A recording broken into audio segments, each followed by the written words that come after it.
Greetings from the road. This is Freighter Jim. I'm here outside of Kokomo, Indiana with the Schaefer family. And the property that you see here is part of a family farm that encompasses about 500 acres, goes across the freeway that cut through it there. That's the carriage house that housed the 1942 Packard. It's currently on display at America's Packard Museum in Dayton, Ohio. This is a federal building, largely original, constructed in the late 1800s. We're gonna go inside and visit with them. They're gonna tell us the history of the Packard that was bought new by their grandfather in 1942. So the original building stopped at that corner right there. This section was added on. They kept the front door. The porch was added. It wasn't original to the building.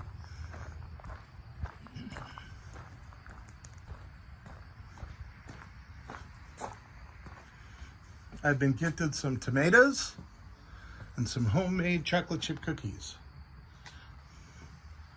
So we'll walk around here.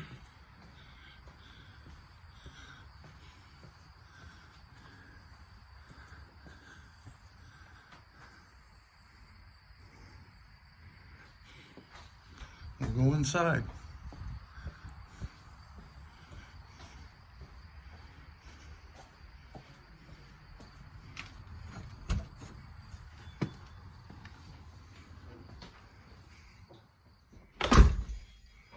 So we're going to start in the remodel kitchen, which wasn't the original kitchen per se. These are the back stairs, but this is a part of the addition. This was 1914. 1914, the addition was done. So we're going to start here and show you what the property looked like. An attorney, prominent attorney, local, built the home. And what you see is the old barn, a carriage, and to the right is the original home. Here we've got some pictures of the family growing up. Here's the grandparents. These are the grandparents that bought the Packard new. Correct. In 1942. Well, 41 actually. 41. November of 41. November of 41. This is them when they were older. Here's a family picture. This is them in California. They took a month-long vacation. Here's the grandfather with the Packard on the farm. Correct. This is the high school class. And if you can, point out your mom and dad. This right here, these two are my parents. George Schaefer and Mary Underwood. Mary Underwood. Right. And this house Was an Underwood house. was an Underwood house. Yes. Okay. And you're... And Great. I'm the oldest grandson, Oldest the oldest child of these two. And then this property was acquired in 1925. Around there, and it was added on to. Correct. You're not the oldest grandchild. You were the oldest grandchild of the Schaefers, but not the oldest grandchild of the Underwoods. Uh-oh. Sorry. Uh-oh. We got trouble in paradise here, folks. So we've got just a whole scrapbook of the family here. They brought these along to show us them growing up.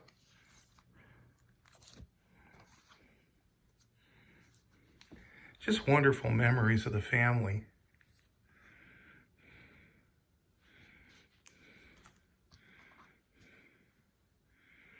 But what's amazing here is this car has been since late 41 in the same family. And I transported the car from this home 4 years ago. Yes. And I met you at that time, and you told me that you used to sit in the car Yes. in the garage out there and pretend to drive. When we were little. When you were little. I was the Viper and had one of Grandpa's old cigars, and my brother was the driver. Okay. And we just played in the car probably when we were less than 10. So this was the going to town car. Yes. And That would be church. That would be maybe out to dinner. Well, it was in the early 40s. Right. And probably about mid 45, let's say 1945, it was not used much after that. Okay. It sit in the garage most of the time. It just sat in the garage. And then you had done a restoration on the car. My mother, our mother, had done a restoration about 30 years ago. About 30 years Now, ago. who did the restoration work on the car? A local friend of ours. Okay. And he just took it as a winter project. And did a nice job on He it. did a nice job on it, yes. Now, do you ladies have anything to add? Well, I'm Ron's sister, Josina Schaefer Miller. Okay. And I am his youngest sister, Melinda Schaefer Voorhees. What memories do you have of the car growing up? They may have played in it when the doors worked real well. But they played in it when it was a little bit of storage and we could crawl inside the door because it was ajar. And we had our fun traveling many places and going wherever we wanted to in the car when we came over to visit with Grandma. And Did Grandma drive the car too? No, she never drove. Never drove. No. Wow. Well, after it was restored, I did take it to, we took it on parades. We took it on one parade. Our church had a historical event, and so I drove the pastor around in the car. Oh, that's As a nice. chauffeur sort of deal. And also, I think maybe perhaps, I knew I wore my grandmother's dresses, but I'm not sure about the car. But when our area mental hospital had their anniversary and celebration, I think I might have taken it up there for that. So. well, it was working when you started college. Yes, I drove it to Purdue once or twice. So you went to Purdue. Yes, Okay. and We won't hold that against you. Well, I haven't. Remember, you were I in went to IU territory. also. I know. Well, I'm going to walk into this other room. I'm going to show you folks the amazing architecture that's been largely maintained in the home. And being a federal, this is really interesting. They kept, this would have been a passage door. And this is typical of a federal. You would walk in, and this they kept, which is just magnificent. I've never seen this done before, but they kept the main entrance original, the way it would have been, but then they added, for practical sake, a bathroom, so they could have a bathroom on the first floor. But this was the main entrance, and then you'd go up the stairs, which is a beautiful steep staircase, but it makes an elegant turn there. And the bedrooms, there's 4 bedrooms upstairs, and then this was your sitting room, your formal sitting room. And then this here going forward, this would have been the kitchen, right? Correct. This You was had mentioned? originally the kitchen. The original kitchen.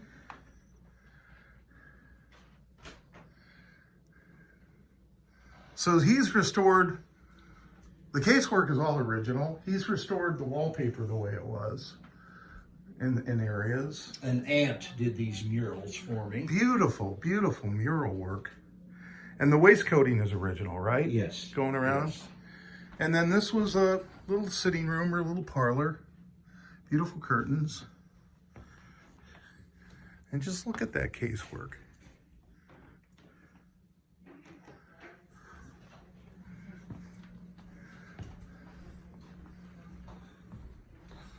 So what would you like to tell folks that come and look at your car at America's Packard Museum in Dayton, Ohio? What would you want them to know? Well, we had just found these. There's some, during the war, there were ration. So you actually have ration books for fuel. Mm-hmm.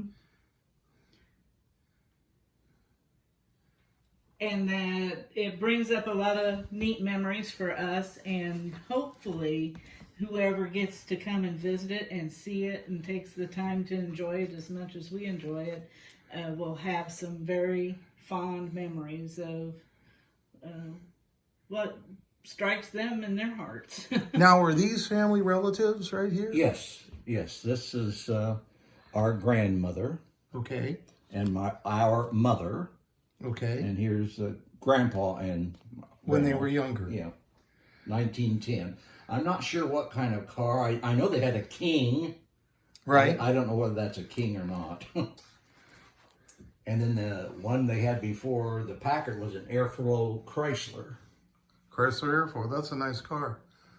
So their grandfather was a farmer. And this is what's really important, because when you go to either the National Packard Museum in Warren, Ohio, where the car came from, where I picked it up, or you go to America's Packard Museum in Dayton, Ohio, farmers favored Packards because they were well made and they were easy to work on and they were dependable.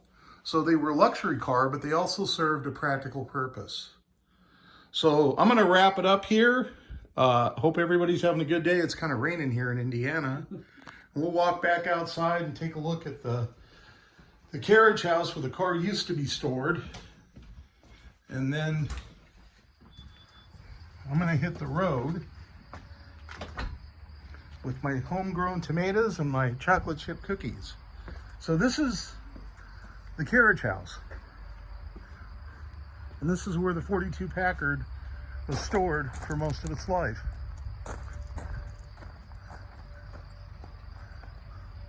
And that's it for me. Again, we'll show you the land. Hope everybody has a good weekend. Remember, you can see this 42 Packard at America's Packard Museum in Dayton, Ohio. One of the docents can help you, or Stu, the collections manager, can help you. That's it for me. I'm Freighter Jim. Remember, drive safe, arrive alive.